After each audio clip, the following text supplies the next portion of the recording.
5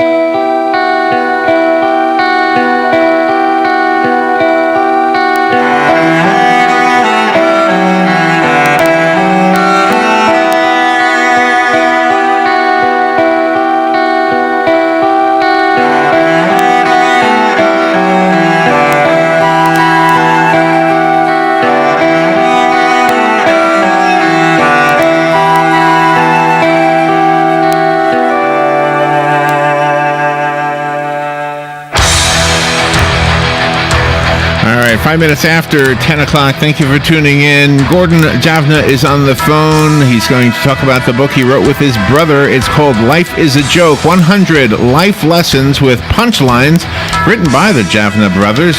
Gordon is a publisher and editor-in-chief of Portable Press, a best-selling author, and the co-creator of the Uncle John's Bathroom Reader series. Boy, that sounds fun. They're fun. That sounds fun. Good morning, Jordan. How you doing? I'm fine, thank you. How are you? I'm good. I never bring anything into the bathroom to read. I just want to let you know. I don't know why guys say this. I'm going into the bathroom and I'm going to read the newspaper. Who has time to read the newspaper in the bathroom? I'm going to read my phone. I do. Yeah, but, do you really? It was a rhetorical question. Oh, okay. So what do you you don't have a squatty potty, do you? No. I just think it would be easier to hold the newspaper. I think if your knees are higher, the newspaper will sit easier on the legs. Just a thought. Well, my wife does not read in the bathroom either, so I'm familiar with the concept of not reading in the bathroom. If that makes you feel any better. Well, thank you for coming on. Your brother's John, right? Brother's John, yes. Okay, and he actually invented Uncle John's bathroom reader back in the 1980s. Oh, is that right? You didn't? I have a recollection of talking to somebody. I don't know if it was your brother or not, but did we? Yeah, we did. So I think your brother might have been on once before talking about that book. It's possible. I ran it for 15 years after he was done. He got tired of doing that, so could have been either one of us, but we decided to team up to do another book together, and that is Life is a Joke. So do the two of you complement each other with E? Complement each other as far as is one of you a jokester and one of you philosophical? Is that how this book came about? Well, no, it came about because we were talking about book ideas one day, and I mentioned that I would love to do a self-help book. I really like self-help books.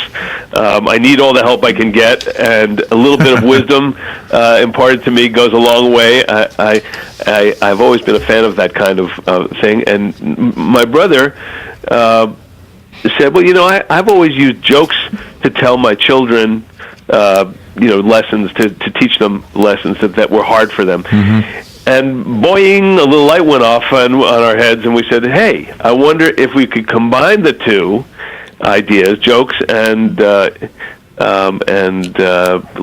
self-help. Right. We looked around. There have never been any books that do that. Right. But we thought, why not? Because a good joke is a little story with a plot and characters and a surprise ending, and very much like a fable or a parable. We thought we could use it to teach some of the life lessons that we've acquired through the School of Hard Knocks over careers, and that's how it came about. Gordon, it's really a wonderful idea. That was my first thought. I've never seen anybody do this before, so. I really was impressed by the fact that you came up with a great way to give us all something entertaining, but at the same time, kind of do the chicken soup for the soul thing, where you're kind of inwardly thinking about a few things.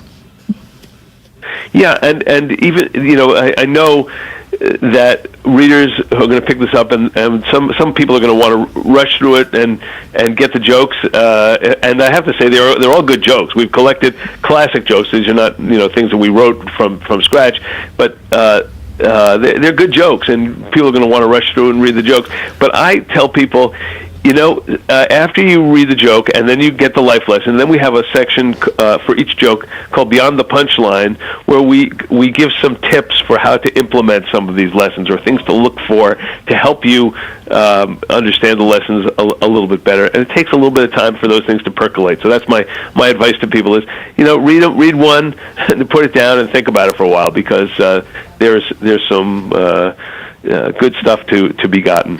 Yeah, because sometimes people try to be funny. Sometimes I try to be funny and I bomb. So what kind of advice can you give me to, if I try to be funny, that somebody will laugh? That was good right there. Well, read them one of my jokes. That's what Can I ask you? I can't tell you that. I can tell you though, be patient, because you may think that you're bombing and you're not. No. That's one thing I can tell. That's nice. That's nice to know. We'll have to tell that to our stand-up friends. People who do stand-up. Can you, I hate to put you on the spot, but can you give us a sample? Can you tell us one of the jokes and / story lessons? Sure. One of my favorites from the book is the story of the guy who's walking down a country road, and he comes upon a farmhouse, and there's a farmer standing in front of the house, and next to the farmer is a pig with a wooden leg. And the guy says, "Hey, good morning. Nice pig you got there." And the farmer says, "Nice? Why, this is the best pig in the world." I said, "I'll tell you how great this pig is. A couple of years ago, I was in the barn, and a bale of hay fell on top of me and nearly suffocated me. I couldn't breathe. This pig came running in, pulled me out by my feet, saved my life." And the man says, "That's amazing." He says, I'll give you amazing. Last year, my house caught fire, and this pig ran in and pulled my two kids out of the burning building by their feet, saved their lives." And the guy says, "Well, that it really is remarkable." He said, "But I got to ask you, what's with the wooden leg?" The farmer says, "Well, I tell you, with a pig that special, you don't eat them all at once."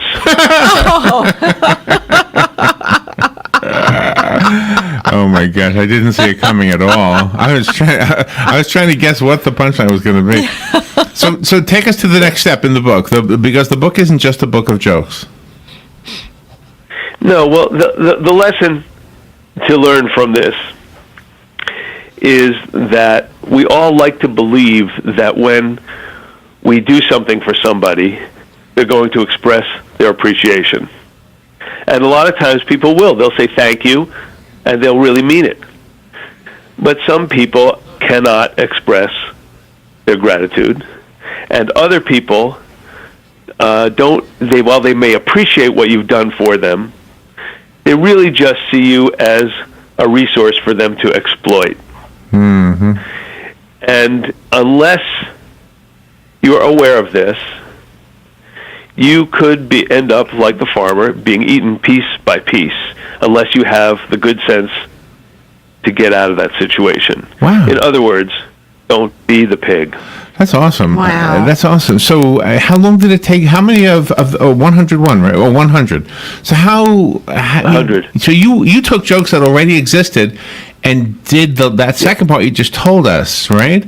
That was you and your brother coming up with a lesson that can be drawn from the joke. Yes, that's correct. Wow, that's correct. That is pretty amazing. After that, yeah. Well, thank you very much. There's a section after that where we give you some tips for how to recognize when you're being taken advantage of, which have to do with, when people ask you to do more. You've done a lot, and they ask you to do more. Do an extra chore, or lend them something else, or maybe even work some extra hours.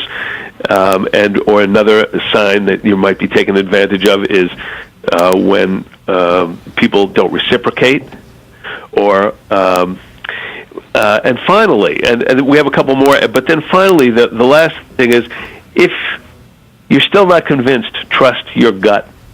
Mm-hmm. Because if your instinct tells you you're being taken advantage of, you probably are. Do you know what I see? And I don't know if you're going to like this or not, but I see ministers and politicians and speech givers all using your book as a resource, as a way to open up like here's my opening line, and they're going to literally take something out of your book. Well, that's interesting that you should say that, because when we brought this book to a publisher in New York, the editor, this is Workman Publishing, when the editor told us that his father was a minister, and he used to use the Gospel According to Charlie Brown, which really? is, Peanuts spinoff, as to help him write sermons, and he was hoping that this book would be serve that same purpose. I can see that. Yeah, I can see that. The book is called Life is a Joke, 100 Life Lessons with Punchlines. The Javna brothers wrote it. On the phone is one of the Javna brothers, Gordon Javna. The other is John. Where's John today? Sleeping probably. He's my older brother. He's my older brother. He said, "You do the interview." So, okay. I have a copy of the book. You're really going to like this one. It's wonderful. You read it and then give it as a gift. Nobody will know you read it. That's the one good thing about a book. You can read it and then give it away. Nobody will know.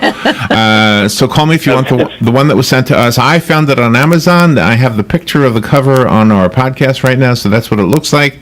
Let's see. Do you have a website? I do not have a website. Okay, so just go wherever books are sold? Yes, you just should. go wherever books are sold, right? Yeah. Okay. I know they have it at Barnes & Noble, and I'm sure that your local independent bookstore will have it as well. Okay, let me give this one away, and then we'll say goodbye to you. Good morning. You've got the book. Who's this? This is Linda. Linda, you've got it. You're going to like this one. All right, thank you. You're welcome. Thank you for being on the air with us. That was fun and very insightful, Gordon. Thank you for taking time out to talk to us about the book.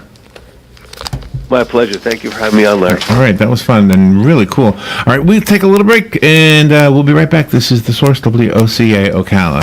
Hey guys, looking for something unique? Then try TripAdvisor's #1, the Gypsy Gold Farm Tour. What's so special? Your 2-hour tour begins with one of the most unique stories in the annals of equine history and continues with a walk to meet historical gypsy vanner, horses, and more. Photo opportunities and a gift shop await your holiday visit. Tours are every Wednesday, Friday, and Saturday from 10 a.m. until noon. Only $20 per person. Children 5 years old and under are free. Book now at gypsygold.com. Is committed to being your first choice for quality higher education. CF has locations in Marion, Citrus, and Levy counties and offers more than 60 academic programs. Earn a certificate, associate, or bachelor's degree. With Florida's 2+2 program, a student can complete an associate in arts at CF and be guaranteed admission to a state of Florida university. CF is ranked number 13 in the U.S. for affordability, is military friendly, and offers a full student life experience. Make CF your first choice. Call 352-873-5800. What do I do now? After 911, don't worry, call Fakuri. Fakuri Medical and Chiropractic, treating auto injuries for over 32 years. Same-day appointments, immediate medical attention, all under one roof. Don't worry, call Fakuri. Go to bestinjurycare.com. All auto insurances are accepted. Available 24 hours a day, 7 days a week to take your call. Car accident? Don't worry, call Fakuri. bestinjurycare.com. Hello, gorgeous. Hi, this is Becky at Hello Gorgeous Salon. We are located in the heart of downtown Ocala, right next to the historic Marion Theater. I'd like to invite you to stop by and see our new boutique area and meet our staff of professional stylists. Here at Hello Gorgeous, we are ready to update your look with the latest trends. And with summer here, it's the perfect time to brighten up your look. So make your appointment now for those highlights and Brazilian blowout. But don't stop there. We are a full-service salon offering manicures, pedicures, and facials also. So if you've been searching for a salon to call your own, come and see us at Hello Gorgeous Salon. We are located at 48 South Magnolia Avenue in downtown Ocala, right next to the Marion Theater. So call today and set up your appointment at Hello Gorgeous Salon at 351-5358. That's 351-5358. And don't forget, we also do men and children's cuts too. 351-5358. Hello, gorgeous. Here is your 30-second news brief. A shooting in Ocala following a basketball game Tuesday night took the life of an 18-year-old Vanguard High School student. Marion County